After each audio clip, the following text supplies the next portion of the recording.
पहले ईद की ढेर सारी मुबारकबाद। नवरात्रि यहाँ पर उपस्थित विशिष्ट अतिथि के तौर पे हमारे बड़े भाई आनंद राय पहलवान जी, इस गांव के प्रथम नागरिक जुबैर खान साहब, पूर्व प्रधान फकरे आलम साहब व तमाम साथी, इस कार्यक्रम के संयोजक तनवीर खान साहब, 12 से चल कर आए साहिब और तमाम साथी, आप सभी का मैं हार्दिक अभिनंदन करता हूँ। चाचा ने बताया कि सन्मत होना चाहिए। मुझे लगता है यह बताने की जरूरत नहीं है। आप तो वो बहादुर कौम हो कि सन 47 में लॉर्ड माउंटबेटन के उस प्रपोजल को लात मार दिया और आपने उस वक्त अमन को चुना और सन्मत को चुना कि हिंदुस्तान में जब मोहम्मद अली जिन्ना साहब का वो प्रपोजल जिसमें कि मजहब के आधार पे देश को बांटा जा रहा था और जो मजहब को मानने वाले लोग थे आपकी कौम के, वह पाकिस्तान चले गए और जो अमन चैन और सन्मत को पसंद करने वाले थे वो हिंदुस्तान में। बहुत खूब। आप उनके बारे में, आपका सिजरा जो है वहां से आता है। मेरे भाइयों, जहां तक मेरी बात है, मेरे घर जो आया होगा वो देखा होगा, मेरे घर की एक बाउंड्री जो है वो मस्जिद की दीवार है।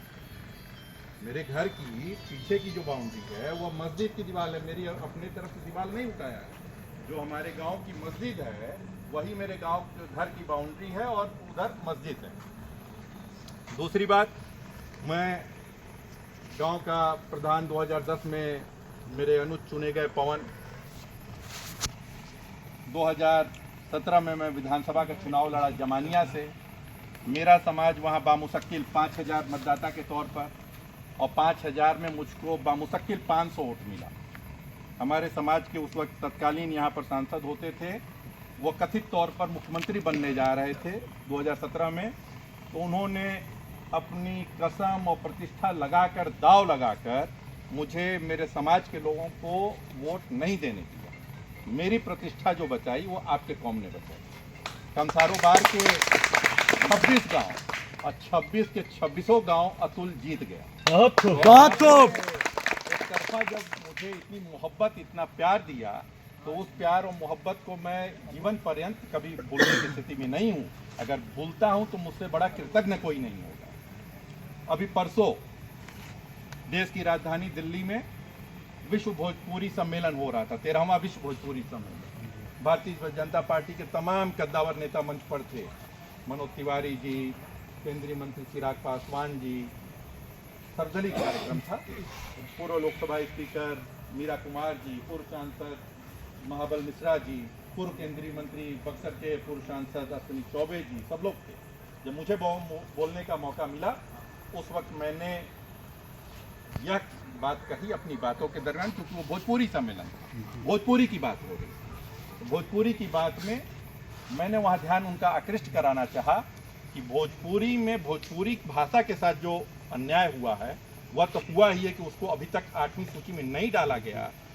इतनी बड़ी भोजपुरी बोलने वालों की तादाद के बाद, कम से कम 20 करोड़ लोग इस देश में भोजपुरी बोलते हैं, उसके बाद भी उस भाषा को 8वीं सूची में नहीं डाला गया है। मैंने वहाँ यह ध्यान दिलाया कि केवल यहीं पर नहीं अन्याय हुआ, अन्याय हुआ भोजपुरी के जो पितामह कहे जाते हैं, भोजपुरी सिनेमा के जो पितामह कहे जाते हैं, हमारे उसिया के सरजमी के रहने वाले नाजिर हुसैन साहब, जो कि दादा साहब फाल्के के पैरेलल थे अपने ज़माने में, उनको भी उनका उचित सम्मान और जिसके वो हकदार थे नहीं दिया इस देश के बॉलीवुड के लोगों ने। तो आपका समाज, आपका कौम समय समय पर अपनी कुर्बानियाँ दिया और उसको अब यह बताने की जरूरत नहीं है कि